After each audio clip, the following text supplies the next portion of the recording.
अच्छे से। सभी ग्रामवासियों को मेरा तहे दिल से नमस्कार। यहाँ बारिश के मौसम में अभी जो पिछला लास्ट जो रेनी सीजन था उसमें क्या हुआ कि कुछ जो ओवरफ्लो हो गए थे, उसमें मैंने इनको रात को 12 बजे भी रात को 12 बजे इनको वहाँ पर काम करते, और मैं इनके साथ भी था। हमने रात को वहाँ ट्यूबवेल इंस्टॉल किए हैं, ट्रैक्टर ले जाके वहाँ पानी निकासी का काम रात को भी 12 बजे तक हमने किया है। तो मैंने इस लड़के से प्रभावित होकर मैंने अपना चुनाव छोड़ दिया और लड़के के साथ लग गया। मैं क्या सोच बात के देख, है, सोच क्या के बात है। आप जुड़ चुके हैं हिंद केसरी न्यूज़ चैनल से, और आज है हम महलाना बाल्यान गोत्र का गांव है। और जो राष्ट्रीय आंदोलन में जो मुख्य चेहरे यहाँ से थे, राकेश टिकैत, कहीं ना कहीं उनका विकास इसी गांव, निकास इस गांव से है। और जो बाल्यान की पगड़ी है वो इस गांव की, जब भी कोई इनकी बड़ी सामाजिक कोई मीटिंग होती है तो महलाने की पगड़ी वहाँ रखी जाती है। और उसी पगड़ी का मान रखने के लिए यहाँ 4271 के करीब इनरोल वोट्स हैं यहाँ पे। और उसी गरिमा के गांव जिसका इतिहास है, जिन्होंने राष्ट्रीय स्तर के नेता दिए हैं, आज उसी गांव से मेरे साथी बैठे हैं जो कंप्यूटर के स्नातक हैं। और आज इनकी श्रीमती जी सुमन देवी यहाँ से सरपंच पद की उन्होंने उम्मीदवार की ताल ठोकी है। और 5 उम्मीदवार यहाँ मैदान में है। और जो पिछले साल का यहाँ जो मत प्रतिशत रहा था वो 2600 के आसपास रहा था। तो पाँचों में यहाँ पे कड़ा मुकाबला। और जैसे बाल्यान गोत्र पे जिस तरह उन्होंने आंदोलन की, जिस तरह से एक बार अगुवाई पूरे देश में की, तो अब ये एक यहाँ पे इस चुनाव से तय हुआ कि इस गांव को उसी सामाजिक समरसता के साथ विकास के पथ पे ले जाने की जिम्मेदारी किसको होगी। तो आज राकेश टिकैत का जहाँ से निकास है, उद्गम है, आज उसी गांव में हम पहुँचे हैं। तो बगैर समय गवाए हम मिलते हैं डोनेश, जिनको गांव में डोनी बड़े प्यार से बोलते हैं। तो डोनी जी, आपका स्वागत है। नमस्कार जी। क्या प्लान है आपको, क्यों वोट करें लोग आपको? सारी चीज़ें देखते हुए गांव के विकास के लिए मेरे को वोट करें। तो विकास के लिए क्या रोड मैप है आपका? हर कोई उम्मीदवार विकास के नाम पे आएगा। रोड मैप के लिए हमारे गांव की सबसे मेन जो समस्या है यहाँ पे पानी निकासी की है जी। और एक बच्चों के भविष्य के लिए खेल के प्रति और शिक्षा के प्रति जो ध्यान है हमारे गांव में बिल्कुल कम है जी।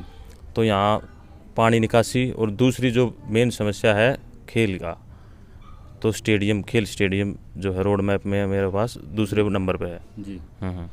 तो इन्होंने मेन थीम लाइन दिया है कि खेल स्टेडियम मेरी वरीयता रहेगी, पानी की निकासी यहाँ एक बड़ी समस्या है, उसका समाधान होगा।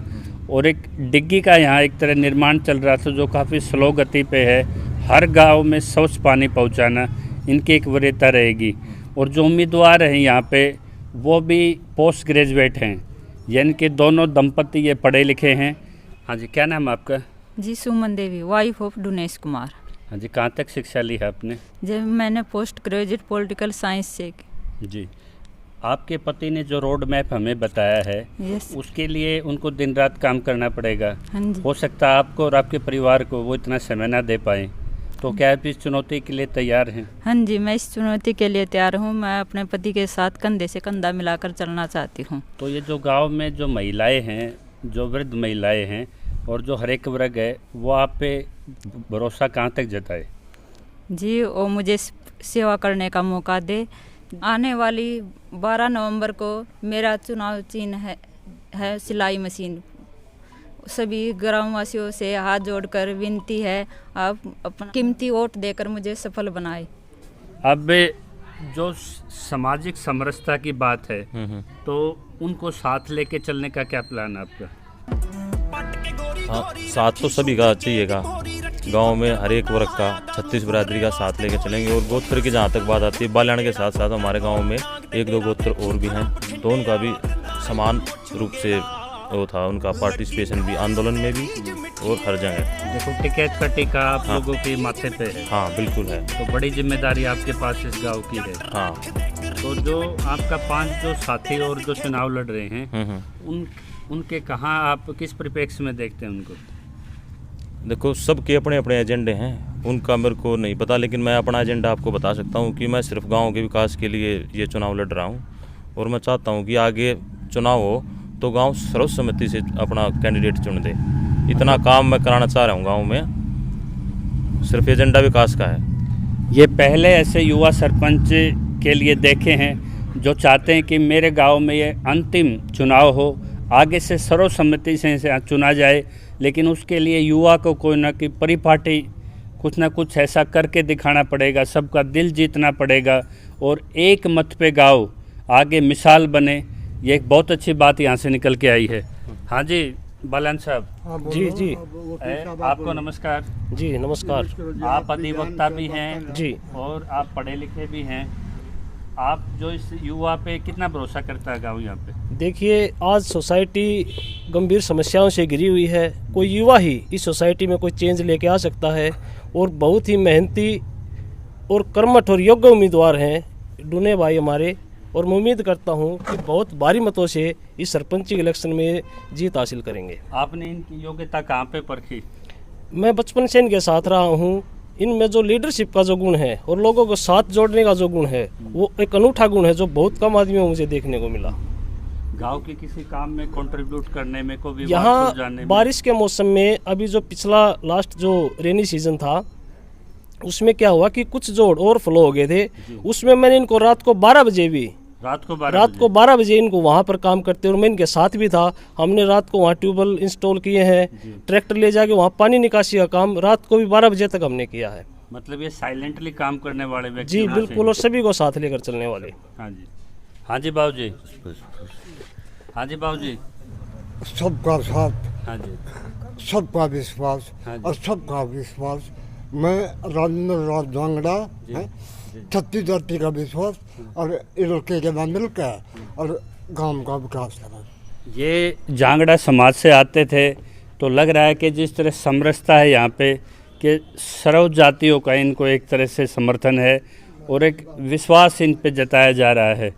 हाँ जी, आप का पहले कोई राजनीति का अनुभव नहीं रहा, गांव से प्रेम, जैसे अधिवक्ता साथी ने बता दिया कि आपको रात को भी साइलेंटली इन्होंने काम करते देखा। हाँ। तो क्या जरूरत पड़ी आपको सरपंच की?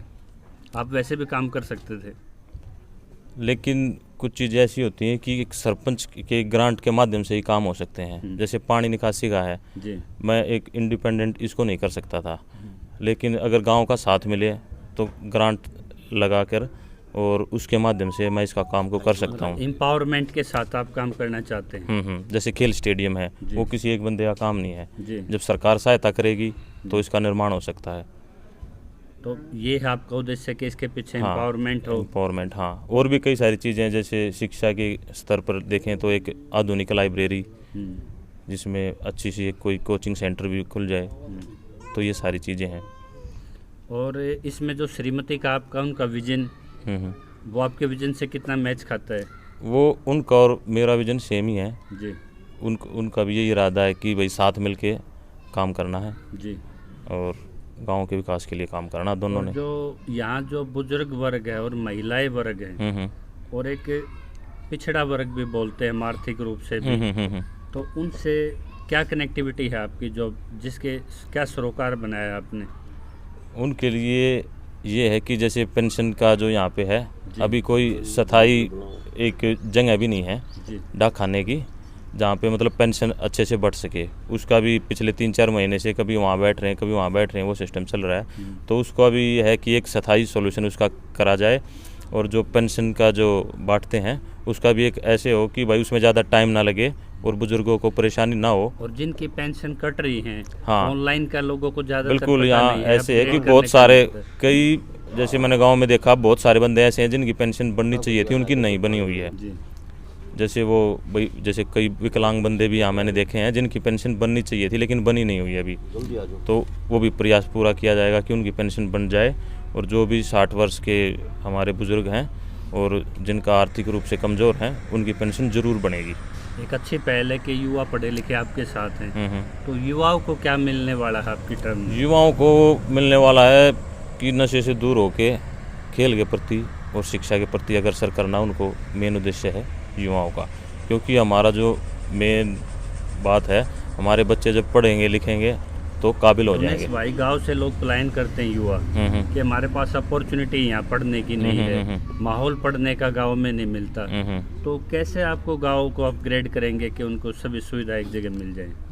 उसको अपग्रेड करने के लिए एक विजन और भी है कि जो वैसे तो यहाँ पे स्कूल बहुत सारे हैं, लेकिन मैं भी चाहता हूँ कि एक यहाँ एक बहुत ही अच्छे लेवल का स्कूल बन जाए और खेल स्टेडियम हो जाएगा, तो खेल और शिक्षा दोनों में। ये तो ऑलरेडी स्कूल एग्जिस्ट कर रहे हैं आपके यहाँ आसपास जो नहीं है, बच्चे को किसी को तैयारी करनी है कंपटीशन की या कहीं तो फार्म, उसके लिए जो आधुनिक लाइब्रेरी का हम निर्माण करेंगे, उसमें अच्छे से अच्छे कोचिंग सेंटर का हम उसके साथ अनुबंध करेंगे जी। और वहाँ पे उनको अच्छी कोचिंग प्रोवाइड की जाएगी।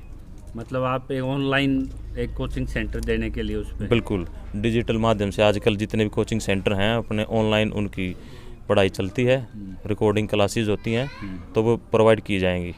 कभी औरों की समस्याओं के लिए, औरों की दुख तकलीफों के लिए आपने कितनी जगह हाथ पैर जोड़े हैं आज तक?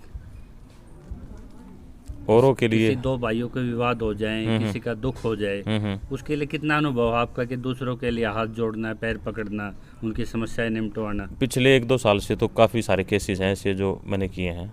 लॉकडाउन के बाद से बहुत सारे केसेस हैं जहाँ पे मैंने ऐसे काम किए हैं, लोगों की मदद की है।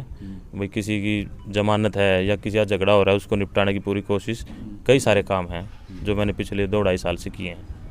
तो गांव कई बार पानों में बढ़ जाता है, ठोड़ों में बढ़ जाता है, तो जो आप कह रहे कि इस तरह का जो बड़ा दिल रखना होता है, तो जो भी मेरे व्यूअर्स सुन रहे हैं इसमें, अंतिम आदमी भी आपके पास कभी आधी रात को आपको डिस्टर्ब करेगा, आपको कहीं लेके साथ चलेगा, तो उसके लिए आपका क्या कमिटमेंट है? उसके लिए मैं हमेशा तत्पर रहूँगा गांव की सेवा के लिए, चाहे वो रात के 12 बजे हैं या दिन में है। ये पद ही ऐसा है कि हाँ, इसमें दिन रात बिल्कुल देखा जाएगा। बिल्कुल। तो इसमें सबसे बड़ी चुनौती क्या मान रहे हैं आप? खुद को सबसे साबित करने की या गांव के किसी माहौल से निकलने की, कौन सी बड़ी चुनौती देख रहे हैं आप? सबसे बड़ी चुनौती ये है कि जो हमारा पहले जो ट्रेंड बना हुआ है जी।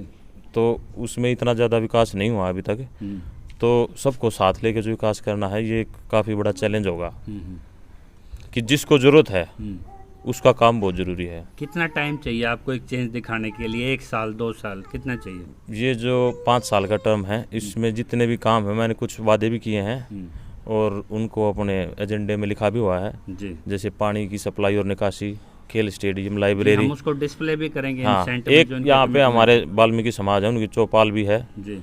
जो एक बड़ा मुद्दा है कि सब कह रहे हैं कि हमारी सबकी चौपाल बनी हुई है, लेकिन यहाँ हमारे साइड वाल्मीकि समाज है उनकी नहीं है, तो उसका निर्माण भी किया जाएगा। जी उनको वादा किया गया है और वो बनेगी जी अगर मौका मिला तो जी। जरूर। और ब्याह शादियों के लिए शहरों की तरफ भागते हैं, वो तो कुछ सामुदायिक केंद्र, कोई बैंक्वेट गाँव का बिल्कुल सामूहिक नहीं है एक अभी तक सामुदायिक आपका। केंद्र भी जरूर बनाया जाएगा जिसमें भाई हर वर्ग के लोगों के लिए होगा वो, और जिसका आर्थिक रूप से जो कमज़ोर है उसके लिए पंचायत की तरफ से उसका फ्री में। ये चुनावी वायदे हैं या रोड मैप भी है आपका इसका? रोड मैप भी है और चुनावी वायदे भी हैं, और जब मैं आपको लाइव ये बता रहा हूँ तो पूरे भी करूँगा। तो ये नींव कब तक डल जाएगी आपकी? 1 साल में, 2 साल में, कितना टाइम? ये तो टाइम जैसे सरकार के साथ हम अब जुड़ जाएंगे तो जैसे जैसे हम अपने प्रस्ताव रखते रहेंगे और जहाँ पे हमें मंजूरी मिलती रहेगी और उसके हिसाब से प्रायोरिटी वाइज करेंगे। यदि आपको किसी 1 साल की टर्म पे परखा जाए, 2 साल की टर्म पे परखा जाए, और यदि आप गांव की उम्मीदों से पूरे नहीं उतरते, तो गांव आपको मानने के भी ये वायदे करके आए थे, 2 साल के बाद भी उनकी नींव नहीं रखी, तो उस हालत में यदि गांव आपसे त्याग पत्र मांगता है तो क्या आप देने के लिए तैयार होंगे? बिल्कुल दे दिया जाएगा जी, बिल्कुल। गांव इकट्ठा हो गया अगर बोलेगा कि भाई जो चुनावी वायदे थे वे पूरे नहीं हो रहे या उनमें कुछ कमी लग रही है तो किया जाएगा वो भी। ये पद से कोई लालसा नज़र नहीं आती जिस तरह का इनका स्टैंड है। इन्होंने कहा कि 2 साल मुझे वो नींव रखने के लिए चाहिए जो गांव में इन्होंने काम, अपने जो कमिटमेंट आपके कैमरे के सामने रखे हैं, और यदि गांव इकट्ठा होकर कहेगा कि उसके नज़दीक वो नींव नहीं रखी गई, उस दिशा में गांव नहीं जा रहा, तो ये कह रहे हैं मैं त्याग पत्र देने से भी पीछे नहीं हटूँगा। तो ये इनका एक रोड मैप भी इनके अंदर है, क्योंकि ये एक स्नातक हैं, IT सेक्टर्स के रहे हैं, और दोनों दंपत्ति जब इस तरह हों और युवाओं का साथ हो, बुजुर्गों का आशीर्वाद हो, तो कोई असंभव चीज़ नहीं है। आप गांव की समस्याओं को कितना जानते हैं डुनेश जी? मैं आपको अंतिम सवाल है, गांव में कितनी जमीन सामलात है, कितनी गांव की गलियां टूटी पड़ी हैं, किसका घर गिरने को है, किस अंतिम व्यक्ति को वो योजना का लाभ नहीं, तो कितना नजदीक से जानते हैं आप उनको? अभी पिछले 2 साल में काफ़ी नज़दीक से जाना है और मैंने कुछ नोट भी किए हैं बंदे कि जिनको जैसे जिनके मकान गिरने को हैं और उनको सहायता की बहुत ज़रूरत है मकान की। तो कभी सोते वक्त या शाम को अंदर से कौतूहल भी होता है कि मेरे गांव में ये वंचित चीज़ें हैं, बिल्कुल इनका हल होना चाहिए? बिल्कुल, बहुत सारे ऐसे बंदे हैं कि जिनको लाभ मिलना चाहिए था और उनको नहीं मिल पाया, तो उनके लिए ज़रूर काम किया जाएगा, उनको ये लाभ दिलाने की पूरी कोशिश की जाएगी। आपको हमारी तरफ से शुभकामनाएं। और हम आपके व्यूवर्स को ये भी कहना चाहेंगे, गांव वालों को, चुनाव चयन जो भी हो, अगर कभी किसी को उम्मीदवार का नहीं पता तो पहले शैक्षणिक योग्यता उसकी वरीयता रख जाती है, दूसरा उसका सामाजिक पहलू के कितना जन सरोकार उसका है, तीसरा उनके पास समस्याओं का कितना ज्ञान है, रोड मैप कितना है और कमिटमेंट करने का कैलिबर कितना है। तो हमने इन प्रश्नों से इनसे वो चीज़ जानने की कोशिश की। यदि आपके भी इनसे कोई सवाल हैं या कोई आपको कोई रेज क्वेश्चन करना है तो सभ्य भाषा में आप कमेंट्स बॉक्स में डाल सकते हैं, हम इनसे जवाब के साथ उसमें प्रस्तुत करने की कोशिश करेंगे। एक बार बुजुर्गों से मैं चाहता हूं कि एक बार हम राय जान लें। नमस्कार। नमस्कार। क्या नाम आपका? मेरा नाम जगफूल। जगफूल जी हाँ जी, हैं। हाँ जी। इस लड़के में क्या योग्यता दिखाई दी आपको? इसमें हमने ये से ला गया, ये लड़का बहुत लिखा पढ़ा है और वो बेटी हमारी जी, तो ये विकास के और एक गांव में हमारे बुजुर्गों की कमेटी बना होगा। जी जी।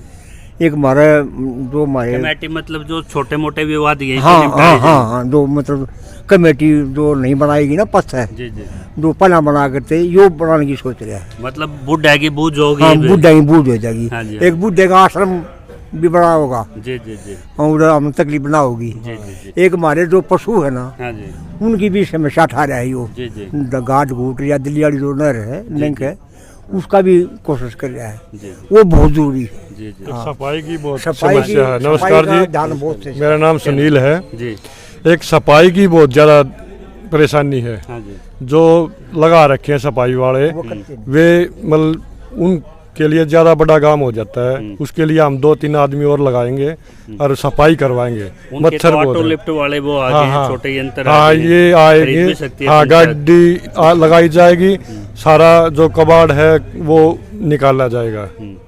तो हमें मतलब इसके साथ है, मिलजुल के मतलब बहुत अच्छा काम करवाएंगे, गांव में शिकायत का मौका नहीं देंगे। हाँ जी, क्या नाम है जी आपका? विनोद पंडित नाम है जी मेरा। पंडित जी, हाँ जी, सबको इकट्ठा लेके चलने की हाँ जी, हाँ जी। सामाजिक समरसता की बात हुई है। बिल्कुल बिल्कुल और राकेश टिकैत का निकास भी यहीं से है। बिल्कुल है जी। उम्मीदें भी बहुत हैं इस गांव से। ठीक बात टिकैत है। का टीका बिल्कुल। जो मेन खेड़ा यहाँ हम खड़े हैं। बिल्कुल बिल्कुल तो इस परिवार में कितनी ताकत लगती है कि आप ये साथ लेके गांव को विकास की तरफ बिल्कुल विकास की तरफ लेके चलेंगे। अब इसका उदाहरण मैं देता हूँ आपको। जी, जैसे हमारे गांव में स्कूल की जो है ना बिल्डिंग नाम मात्र थी, एक बार खड़े होकर बताएंगे। हाँ जी, तो स्कूल की बिल्डिंग जो थी ना वो जर्जर हालत में थी। जी, और जी। दिनेश भाई ने गांव वालों के साथ मिलकर, मैं भी उनके साथ था, जी जी, उन्होंने जो है ना स्कूल अब उस हाल में बना दिया जैसे दिल्ली में मॉडल स्कूल होते हैं ना, जी, जी। उस टाइप का हमारे गांव में स्कूल बनवाया है। ये सिर्फ और सिर्फ दिनेश की देन है, जिस काम से हमारे गांव के सहयोग से हुआ है। मतलब इनके एजुकेशन का ऑलरेडी लाभ मिलने लग बिल्कुल रहा है। बिल्कुल। उसके बाद क्या है जी, हमारे गांव में पीने के पानी की समस्या बहुत ज्यादा थी। जी जी, उस तो 2 एकड़ में पंचायती जमीन थी, 2 एकड़ में बस्ता जमा होने के, पंचायत का बस्ता जमा होने के बाद जी जी, 2 एकड़ में पीने के पानी की व्यवस्था करके 95% काम पूरा हो गया है। अब पाइपलाइन बिछेंगी गांव में, जी जी, तो हर घर में पानी पीने का पहुंचेगा। जी। उसमें भी दिनेश भाई का बहुत बड़ा सहयोग रहा है। जी। और उसका यही कारण है कि पढ़ा लिखा है। और जो सिर्फ महिला का है, तो महिला भी इसकी जो है ना BA BEd है। मुझे बताइए, ये फायदा है। आप तो यहाँ के स्थानीय हैं। बिल्कुल बिल्कुल। क्या कोई भी आदमी आधी रात के इनका दरवाजा खुलवा सकता है? बिल्कुल बिल्कुल। कोई अहंकार वाली ऐसी बात तो नजर नहीं आती इसमें? नहीं, ये तो एक चीज़ और भी है, मैं बताता हूँ आपको। गांव में क्या होता है, कई परिवार ऐसे होते हैं जिसमें कोई ना कोई शराबी या FB टाइप होता है। इसके परिवार में के दादा, इसके ताऊ, इसके पिताजी, मतलब उस टाइप में थे, टीचर लाइन के थे, ताई भी टीचर, ताऊ भी टीचर, दादा भी संस्कारवान टीचर खानदान है। तो ये बेचारा दिनेश जो है, इसके परिवार में कोई बीड़ी सिगरेट भी नहीं पीता, दारू की तो बात क्या है। तो कोई भी आओ, महिला आओ, पुरुष आओ, रात को आओ, दिन में आओ, कोई किसी टाइप की कोई परेशानी नहीं खुशी है। रहती है? बिल्कुल, बहुत खुशी। किसी भी जाति से आओ, किसी भी बिल्कुल धर्म बिल्कुल से आओ। बिल्कुल। जैसे अभी आप जाके देख सकते हो उसी घर पे कि कोई प्रॉब्लम नहीं है, जाते हुए चाय मिलेगी, पानी मिलेगा। और जो है ना बहू वहाँ पे घर पे ही बैठी हुई है, वो जाते ही कहेगी क्या बात है मैडम, चाची, ताई जो भी लगे हैं, एक डायरी बना रखी है, नोट करती है वो, जी जी, फलाना आया था, इसका ये नंबर है, जाती है शाम को अपने हस्बैंड को बताती है। तो इस तरह की महिला है वो। तो ये इनके फीडबैक थे। कभी भी कोई आदमी इनके पास आता, मदद के लिए हमेशा तत्पर रहते और बगैर पद भी इन्होंने स्कूल पे, निकासी पे, अपने स्तर पे इन्होंने कार्य करके दिखाए हैं। 2 साल पहले बस्ता जमा हुआ था हमारे गांव में। 2 साल बस्ता जमा होने के बाद भी लगभग 5-5.5 करोड़ के काम जो करा देता है, तो कैसा कैंडिडेट होगा? पंडित जी, एक बहुत बड़ी बात मैं आपसे पूछ रहा हूँ। हाँ जी। खाली सरपंच के बनने के बाद पूरे देश की सरकार तो उसके हाथ में आती बिल्कुल नहीं। जी, बिल्कुल। लगातार गांव वालों का सहयोग भी चाहिए। बिल्कुल। इसी उसके सहयोग इतना मिला ना कि चुनाव के बाद भी गांव इनको सहयोग कर बिल्कुल सहयोग करेगा, बिल्कुल सहयोग करेगा, क्योंकि उसकी जो है ना अपनी क्वालिफिकेशन, उसमें जो अहमियत है ना। अब जैसे मैं भी चुनाव मैदान में था, आप ये सोच के देखिए, मैं खुद चुनाव मैदान में था जी, तो मैंने इस लड़के से प्रभावित होकर मैंने अपना चुनाव छोड़ दिया और लड़के के साथ लग गया मैं। क्या बात है, ये तो बिल्कुल एक साहसिक है, इसके लिए क्लैप होनी चाहिए। कितनी बड़ी बात है। एक उम्मीदवार मैंने अपना छोड़ दिया। ये एक मिसाल पेश करता है कि मेरे से योग्य अगर कोई युवा और है मेरे से तो आए गांव को संभाले। मेरा नाम विनोद पंडित है, गांव में किसी और से पूछ लेना। आपके न्याय को मेरा सैल्यूट है। और ये नहीं है कि मैं वैसे डम्मी कैंडिडेट था, पिछला चुनाव में लड़ा था तो जनरल में 800 वोट तो जनरल में ले रहा हूँ मैं पिछली बार भी। तो इससे एक्सप्रेस हो गया ना, मैंने अपना चुनाव छोड़ दिया, मैं आज दिनेश भाई के साथ हूँ। बहुत बड़ी बात है, बहुत बड़ी बात है। तो एक इस तरह के उम्मीदवार आपको मिलने वाले हैं यहाँ पे, तो इसमें जो भी आपके सजेशन हो, राय हो, वो हम तक पहुँचाइए। आपको जुड़े रहने के लिए ज़्यादा से ज़्यादा इसको लाइक, शेयर एंड सब्सक्राइब कीजिए। जहाँ भी कोई जन समस्या है, कोई जन मुद्दा है, हम हमेशा तत्पर रहेंगे। जय जवान, जय किसान।